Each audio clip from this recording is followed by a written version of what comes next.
அனைவருக்கும் வணக்கம். நான் உங்கள் சரவணன். தமிழ்நாட்டுடைய டிஎன் மெடிக்கல் செலெக்ஷன் கீழே இருக்கிற எம்பிபிஎஸ் படிப்புகளை பற்றி நிறைய விஷயங்கள் சொல்லி கொடுத்துட்டே வரோம். இன்றைக்கி ஒரு வீடியோ, இது ஒரு அடுத்த topic, already cut off video நம்ம ப்ரிப்பேர் பண்ணிட்டோம். ஸோ சீக்கிரமே அது உங்களுக்கு கிடைக்கும்னு நினைக்கிறேன். ஸோ வந்த பிறகு அதை கொஞ்சம் பார்த்துருங்க, ஃபுல்லாகவே பார்த்துருங்க. இப்போ இது முழுக்க மேனேஜ்மெண்ட் கோட்டாவில் அந்த டாப்பிக்கை பற்றி எதிர்பார்த்துட்டு இருக்கிற மாணவர்களுக்கு மிக பயனுள்ளதாக இருக்கும்.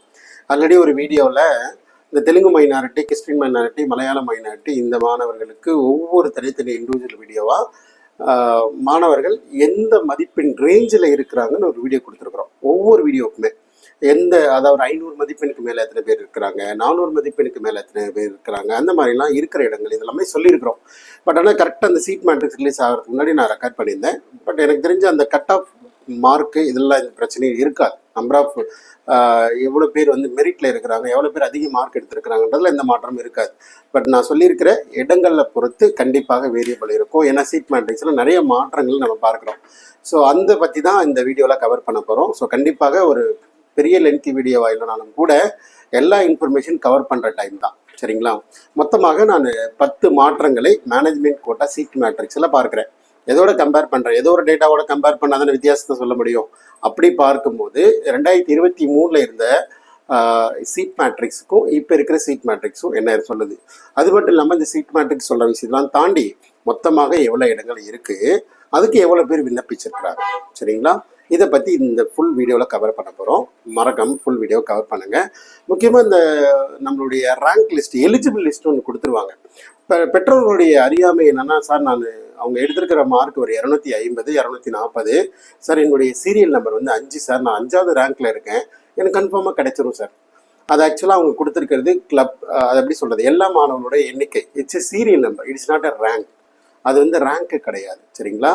ஸோ உங்களுக்கு உங்களுடைய மதிப்பெண் பொறுத்து நீங்கள் எந்த இடத்துல இருக்கிறீங்க, உங்களுக்கு சீட்டு கிடைக்குமா கிடைக்காதா, அந்த அனலைசிஸ் பேக் அண்ட் ரிப்போர்ட் எல்லாமே நாம் பர்சனலாக இதுக்குன்னே ஒர்க் அவுட் பண்ணி எல்லாத்தையும் எடுத்து கையில் வச்சுருக்கிறோம், சரிங்களா? தேவைப்படுற மாணவர்கள் பாருங்கள். இதை முழுசாக வீடியோவை பார்த்துட்டு ஒரு டைலமா சுச்சுவேஷன் இருக்குது, எனக்கு ஒரு கன்ஃபியூஷன் இருக்குது, கிடைக்குமோ கிடைப்பாதுன்னு பயமாக இருக்குது. இப்போ எப்படின்னா கன்ஃபார்மாக எனக்கு கிடைச்சிடும் சார் அந்த கேட்டகரி, எனக்கு கிடைக்குமா கிடைக்காதான்ற ஒரு கன்ஃபியூஷன். இன்னொன்று கிடைக்காது சார், நான் ஆல்ரெடி ஆப்ஷன் போயிட்டேன். இந்த ஃபஸ்ட்டு கேட்டகரி லாஸ்ட் கேட்டகரி பெரிய பிரச்சனையே இல்லை. இந்த பார்டரில் இருக்காங்க இல்லையா, அவங்க ஒருவேளை சரியான முறையில் வழி நடத்தினால் வெற்றியை அச்சீவ் பண்ணிடலாமோ, இல்லை ஏதாவது தவறு பண்ணால் அந்த இடத்தை இலக்க நேரிடுமோ, நம்ம எப்படி முடிவுகள் எடுக்கிறது, அந்த மாதிரி ஒரு கன்ஃபியூஷன் சுச்சுவேஷனில் நம்ம ஒரு ஸ்மார்ட்டான சொல்யூஷன்ஸ் எல்லாம் கொடுக்குறோம். நிறைய மாணவர்கள் நம்ம நம்பி ட்ராவல் பண்ணுறாங்க, நிறைய குழந்தைங்க நம்மள்ட்ட இருக்கிறாங்க. முக்கியமாக மைனாரிட்டி கேட்டகரியில் இருக்கிற மாணவர்கள் கண்டிப்பாக தொடர்பு கொண்டு அதோடைய ரியாலிட்டியை தெரிஞ்சுக்கிட்டு அவங்க போக பாருங்கள். அதுக்கான இதை நம்ம பண்ணுறோம். முடிஞ்ச வரைக்கும் இந்த ரிசல்ட்டுக்கு முன்னாடியே நீங்கள் ப்ரிப்பேர் பண்ணால் அது be very well and good, சரிங்களா? ரைட், வீடியோக்குள்ளே போயிடலாம். ரைட், ஸோ 10 மாற்றங்கள் சொல்லிட்டேன். 10 மாற்றங்களில் முதல் மாற்றங்கள் என்னுடைய ஐடியா படி ஸ்ரீ மூகாம்பிகா மெடிக்கல் காலேஜ், இது மலையாள மைனாரிட்டியில் வர கல்லூரி. லாஸ்ட் இயர்லேருந்து இந்த வருஷம் அவங்களுடைய சீட்டு இன்க்ரீஸ் ஆகிருக்கு. அதனால் 17 இடங்கள் இன்க்ரீஸ் ஆகிருக்கு, சரிங்களா? அதே போல் 2வது மாற்றமாக நான் பார்க்கறது பெரம்பலூரில் இருக்கிற தனலட்சுமி சீனிவாசன் இன்ஸ்டியூட் மெடிக்கல் காலேஜில், சிறுவாச்சூரில் இருக்கிற காலேஜ். அது ஒரு தெலுங்கு மைனாரிட்டி காலேஜ். லாஸ்ட் இயரே சில இடங்கள் என்ன பண்ணியிருந்தாங்க, ஜென்ரல் மேனேஜ்மெண்ட் கொடுத்துருந்தாங்க, சரிங்களா? ஸோ பார்த்தீங்கன்னா மைனாரிட்டிக்கு ஒரு 37 இடங்கள் கொடுத்துருந்தாங்க. இதில் ஒரு 50 இடங்கள் கொடுத்தாங்க ஜென்ரல் மேனேஜில். இப்போ என்ன பண்ணாங்க, தெலுங்கு மைனாரிட்டிலேருந்து ஒரு 12 இடங்களை எடுத்து ஜென்ரல் மேனேஜ்மெண்ட்டுக்கு 62 இடங்களாக இன்க்ரீஸ் ஆகிருக்கு.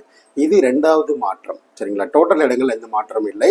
கிறிஸ்டின் மைனாரிட்டி, இது தெலுங்கு மைனாரிட்டி மாணவர்களுக்கு 12 இடம் குறைந்துள்ளது, ஜென்ரல் மேனேஜ்மெண்ட்டுக்கு 12 இடங்கள் உயர்ந்துள்ளது, சரிங்களா? இது 2வது மாற்றமாக நான் பார்க்குறேன். அடுத்து நான் பார்ப்பது 3வது மாற்றம் என்ன அப்படின்னா, முத்துக்குமரன் மெடிக்கல் காலேஜ், சரிங்களா? முத்துக்குமரன் மெடிக்கல் காலேஜில் டோட்டல் தெலுங்கு மைனாரிட்டி சீட்ஸில் பார்த்திங்கன்னா உங்களுக்கு அது டோட்டல் கவர்மெண்ட் கோட்டா சீட்ஸ் இதெல்லாம் பார்க்கும்போது லாஸ்ட் இயரோட இந்த வருஷம், லாஸ்ட் இயர் 48 சீட்ஸ் தான் கொடுத்துருந்தாங்க. பட் இந்த வருஷம் பார்த்தீங்கன்னா 52 சீட்ஸ் கொடுத்துருக்குறாங்க. பட் எக்ஸாக்டாக எப்படி சார் இந்த 4 சீட் இன்க்ரீஸ் ஆகும், எப்படி சார் இது வாய்ப்புகள் இருக்குது அப்படின்னு பார்த்தீங்கன்னா, லாஸ்ட் இயர் 7.5 பிடபிள்யூ 7.5 அந்த மாதிரி சீட்ஸ்க்கு ஏதாவது எக்ஸ்ட்ரா கொடுத்துருப்பாங்க, திரும்ப அதை ரீடைன் பண்ணியிருப்பாங்க. இந்த மாதிரி காரணங்களாக இருக்கலாமோ அப்படின்றது நான் பார்க்குறேன். மேபி வேறு ஏதாவது வித்தியாசமான காரணங்களும் இருக்கலாம். பட் 52 இடங்கள் கிடைச்சிருக்குன்றதை மட்டும் நான் அதில் வச்சுக்கோங்க. அடுத்து 4வது இடத்துல நான் பார்க்குறது Annapoorna medical college. Last year என்ன பண்ணாங்கன்னா 37 இடங்கள் வந்து ஜென்ரல் மேனேஜ்மெண்ட்டில் கொடுத்துட்டு தெலுங்கு மைனாரிட்டியில் வந்து பார்த்திங்கன்னா ஒரு 15 இடங்கள் கொடுத்துருந்தாங்க. இப்போ என்ன பண்ணியிருக்கணும்னா மேனேஜ்மெண்ட் கோட்டாலேருந்து ஒரு 11 சீட்டை எடுத்து எகெயின் தெலுங்கு மைனாரிட்டிக்கு 11 இடங்களை ஆட் பண்ணியிருக்கிறாங்க. சரிங்களா? இது வந்து 4வது மாற்றமாக நான் பார்க்குறேன். அடுத்த மாற்றம் என்னன்னு பார்த்தீங்கன்னா 5வது மாற்றம் பனிமலர் மெடிக்கல் காலேஜ். நார்மலாக கிறிஸ்டின் மைனாரிட்டி இன்ஸ்டியூஷன். அது கிறிஸ்டின் மைனாரிட்டி இன்ஸ்டியூஷனில் அவங்க என்டையர் மேனேஜ்மெண்ட் சீட்டுமே கிறிஸ்டின் மாணவர்கள் கொடுப்பாங்க. ஆனால் இந்த வருஷம் என்ன பண்ணிட்டாங்கன்னா 52 இடங்களை 30 இடங்கள் வந்து கிறிஸ்டின் மாணவர்களுக்கும் 22 இடங்கள் வந்து பார்த்தீங்கன்னா உங்களுக்கு ஜென்ரல் மேனேஜ்மெண்ட்னு கொடுத்துருக்குறாங்க. சரிங்களா? இந்த ஒரு மாற்றத்தை பார்க்கணும். அடுத்த ஒரு மாற்றங்கள் பார்த்தீங்கன்னா ஆல்மோஸ்ட் சுவாமி விவேகானந்தா அவங்க என்ஆர்ஐ சீட்டில் ஒன்று இன்க்ரீஸ் ஆகிருக்கு. அதுக்கப்புறம் வந்து மேனேஜ்மெண்ட் கோட்டா ஜென்ரலில் வந்து ஒரு சீட் குறைஞ்சிருக்கு, 31லேருந்து 30 மாறி இருக்கு. ஸோ இது ஒரு மாற்றம். 6வது மாற்றம். 7வது மாற்றம் என்னன்னு பார்க்குறீங்கன்னா வேறு எதுவும் சேஞ்சஸ் இல்லை, நேராக ஸ்டேட் ப்ரைவேட் யூனிவர்சிட்டிக்கு போயிடலாம். சரிங்களா? ஸ்டேட் ப்ரைவேட் யூனிவர்சிட்டியில் நான் 7வது மாற்றம் பக்கத்து சீனிவாசன் மெடிக்கல் காலேஜ் சமயபுரம். அந்த கல்லூரியில் என்ன பண்ணியிருந்தாங்கன்னா மைனாரிட்டிக்கு மொத்தமாக ஒரு 35 சீட் கொடுத்துருந்தாங்க. சரிங்களா? அதில் வந்து வெறும் 10 சீட்டாக குறைச்சிட்டு தெலுங்கு மைனாரிட்டிக்கு 25 இடங்களை எடுத்து ஜென்ரல் மேனேஜ்மெண்ட்டுக்கு 25 இடங்கள் கொடுத்துட்டாங்க. சரிங்களா? இது 7வது மாற்றம். 8வது மாற்றம் நான் பார்க்கறது வந்து பார்த்தீங்கன்னா வெங்கடேஸ்வரா மெடிக்கல் காலேஜ், அதாவது சென்னையில் ரெட்டில்ஸில் இருக்கிற medical college. Last year NRI சீட்டும் கொடுக்கல, மொத்தமாக 75 இடங்கள் என்ன பண்ணியிருந்தாங்க ஜென்ரல் தெலுங்கு மைனாரிட்டி கொடுத்துட்டாங்க. 75 இடங்கள் தெலுங்கு மைனாரிட்டி கொடுத்துட்டாங்க. அப்போ இது என்ன பண்ணாங்க, வெறும் 20 இடங்களை மட்டும் இதில் வச்சுட்டு மீதி 55 இடங்களை எடுத்து 34 இடங்களை ஜென்ரல் மேனேஜ்மெண்ட்டுக்கும் 21 இடங்களை எகைன் என்ஆர்ஐக்கும் கொடுத்துருக்குறாங்க. சரிங்களா? இது வந்து ஒரு 8வது மாற்றமாக நான் பார்க்குறேன். 9வது மாற்றங்கள் Dhanalakshmi Srinivasan institute of medical science பெரம்பலூரில் அடிஷ்னல் கேம்பஸ். இவங்க லாஸ்ட் என்ன பண்ணியிருந்தாங்கன்னா அதே தான் 42 இடங்கள் நினைக்கிறேன். 42 இடங்கள் வந்து ஜென்ரல் மேனேஜ்மெண்ட்டுக்கும் தெலுங்கு மைனாரிட்டிக்கு 10 இடங்களும் கொடுத்துருக்குறாங்க. ஸோ இதில் ஒரு மாற்றங்கள் இருக்குது. அப்புறம் வந்து 10வது மாற்றமான பாற்றம் இல்லை, இது ஒரு புது கல்லூரி. அது வந்து 20 இடங்கள் வந்து கன்னியாகுமரி மெடிக்கல் மெடிசன், அதாவது ஸ்டேட் ப்ரைவேட் யூனிவர்சிட்டி மூலமாக நமக்கு 20 இடங்கள் வந்து ஜென்ரல் மேனேஜ்மெண்ட்டுக்கு கிடைக்குது. ஸோ நார்மலாக லாஸ்ட் இயர் ஜென்ரல் மேனேஜ்மெண்ட் அந்த மாதிரிலாம் பார்க்கும்போது இந்த வருஷம் மிகப்பெரிய உயரத்தை பார்க்குறோம். மொத்தமாக நமக்கு கிட்டத்தட்ட 608 இடங்கள் ஜென்ரல் மேனேஜ்மெண்ட்டில் இருக்குது. சரிங்களா? ஜென்ரல் மேனேஜ்மெண்ட்டில் 608 இடங்கள். போன வருஷத்தோட இந்த வருஷம் கொஞ்சம் அதிகம், நிறைய மாற்றங்கள் பார்க்குறோம். அடுத்து பார்த்தீங்கன்னா self finance and state private institute club பண்ணி மைனாரிட்டியோட டேட்டா பார்க்கும்போது கிறிஸ்டியன் மைனாரிட்டியில் மொத்தமாக பார்க்கும்போது பார்த்தீங்கன்னு வச்சுக்கோங்களேன், லாஸ்ட் இயர் வந்து 104 இடங்கள் இருந்துச்சு. ஆனால் இந்த வருஷம் வெறும் 82 இடங்கள், 20 இடங்கள் குறைக்கப்பட்டிருக்கு. ஆனால் அதுக்கு அப்ளை பண்ணவங்க எத்தனை மாணவர்கள்? 1034 மாணவர்கள் அப்ளை பண்ணி இந்த கிறிஸ்டின் மைனாரிட்டி கேட்டகரியில் சீட்டு வாங்கிக்கணும் அப்படின்னு வெயிட் பண்ணுறாங்க. அப்போது உங்களோட ரேங்க் தெரிஞ்சால் தானே உங்களால் சீட்டு கிடைக்குமா கிடைக்காதுன்றது தெரியும் இல்லையா? ஏன்னா ஒரு 127 மாணவர் எடுத்து மார்க் எடுத்த ஒரு கிறிஸ்டின் மைனாரிட்டி மாணவர் கூட எனக்கு கண்டிப்பாக கிடைச்சிருங்க, நான் கிறிஸ்டின் மைனாரிட்டி அப்படின்னு இருக்கிறாங்க. பட் அவங்களுடைய பேர் வந்து 30,000 இடத்துல 20,000 வந்துருச்சு. ஆனால் அவங்களோட மார்க்கு 127. அவங்களுக்கு வந்து அதை ரேங்காக எடுத்து அவர் கையில் வச்சுருக்கிறாங்க. எனிவே இது நான் அவேர்னஸ். பட் ஆல்டர்னேட்டிவாக ஒரு ஆப்ஷன் அவங்க யோசிக்கவே இல்லையே அப்படின்றதான் எனக்கு கொஞ்சம் வருத்தம். பட் அவங்களோட ரேங்க் தெரிஞ்சால் தான் அவங்களுக்கு. பட் ரேங்க்கை வந்து நார்மலாக டெயின் மெடிக்கல் செலெக்ஷனில் அஃபிஷியலாக கொடுக்க மாட்டாங்க. ஸோ நம்ம இதை எடுத்து வச்சிருக்கிறோம் நம்மளோட மாணவர்களுக்காக. அடுத்து வந்து பார்த்தீங்கன்னா Malayalam minority. Malayalam minority last year வந்து 35 இடங்கள் இருந்துச்சு. இந்த வருஷம் 52 இடங்களாக உயர்ந்திருக்கு. கிட்டத்தட்ட ஒரு 17 சீட் பக்கம் இன்க்ரீஸ் ஆகிருக்கு. சரிங்களா? பட் அதுக்கு அப்ளை பண்ண மாணவர்கள் மொத்தம் 76 மாணவர்கள் அப்ளை பண்ணியிருக்கிறாங்க. அதில் இருக்கிற சீட்டு 52 சீட்டு தான். ஸோ 24 மாணவர்களுக்கு சீட்டு கிடையாது. பட் இருக்கிற மாணவர்கள் கண்டிப்பாக அதை பற்றி டிஸ்கஸ் பண்ணலாம். மேபி ஹையர் மார்க் இருந்தாங்கன்னா அதை பற்றி ஒரு வேளை அவங்க கவர்மெண்ட் கோட்டாக்கு ப்ரிப்பேர் பண்ணாங்கன்னா ரிமைனிங் சீட்ஸ் நம்ம பார்க்கறத பற்றி யோசிக்கலாம். சரிங்களா? அடுத்து வந்து தெலுங்கு மைனாரிட்டி. இதில் வந்து நம்மளோட மாணவர்கள் ரொம்ப ரொம்ப அதிகம். தெலுங்கு மைனாரிட்டி மாணவர்கள் அவங்களுக்கு நிறைய குழப்ப சூழ்நிலையும் அந்த மாதிரியான விலைகளும் இருக்க தான் செய்யுது.